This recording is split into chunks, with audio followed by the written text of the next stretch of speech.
it's Presley at ActOutGames.com here, and today I'm going to be doing a little book review of the Afterlife Academy.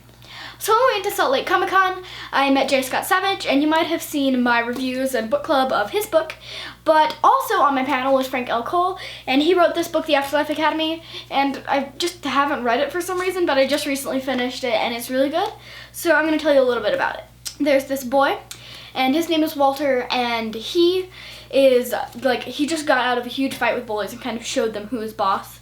And then he got struck by lightning and died immediately. Before he even knows what he's doing, he's up in the Afterlife Academy, and he's being categorized for a mission, and there's this one person that he has to protect, and he's sent to go protect this guy with no experience at all because he's a natural and he should know exactly what he's doing with no equipment. So they just kind of shove him out, and they go send him to take care of this boy named Charlie, and he just found this super important artifact that's called the Summoner's Handbook, and it has lots of pictures of demons, and the demons can use it to basically open up a portal to the human world, and they can go to it at any time. And a really interesting factor in the book is demons can only come to the human world when it's dark and stormy and stuff like that.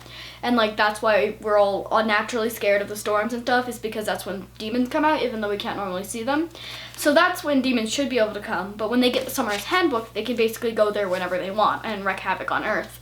So they all want that. So Walter is assigned to Charlie to try and protect him and the book so the demons can't get to it. And it's just such a good book. And also Walter gets stuck inside Charlie for the entirety of the book almost. So it's really funny to hear the whole shared head dynamic. And it's super funny and really great. And it can be serious when it needs to be, when there's something really serious going on, like betrayal and stuff like that. It can be really serious when it needs to be, but it can also be really funny right after that, so you don't, if a little kid was reading the book, they might be oh no, they wouldn't be too scared of it, and they wouldn't be oh no, this is too scary, all the scary stuff is going on, because it's funny while all the scary stuff is going on. And what's really interesting as well is there are a few chapters scattered throughout, which are from the perspective of the demons too. And I love that in books, where you have a little bit of the perspective of the enemy, so it makes them a little less of an enemy and just pure evil, a bad guy, and it gives them reason for why they're doing what they're doing. And I just love that in books, and it's super well written, and the characters are so interesting, and I just really loved reading about the characters, and there are two different characters sharing the same body pretty much.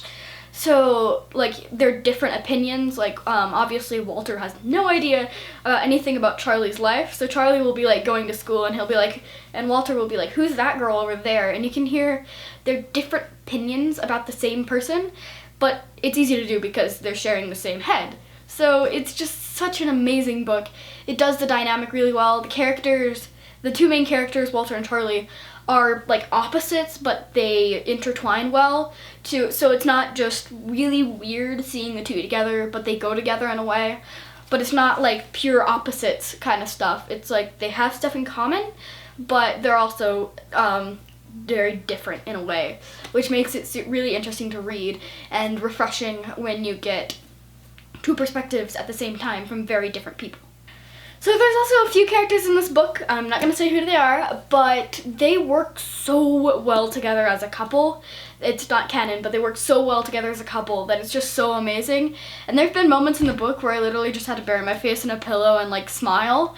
And even today, we were just walking around, and I just one of the moments that happened between them snapped in my head, and I'm don't smile randomly in public, that's not gonna go well.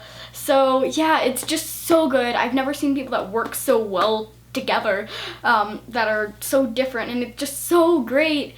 So much so where I'm really into the book, sometimes I just have to be stop, bury my face in a pillow, this is too cute, need to take a break, and stop. I was honestly almost at some point just this is so good. So yeah, that also brings a whole bunch to the book.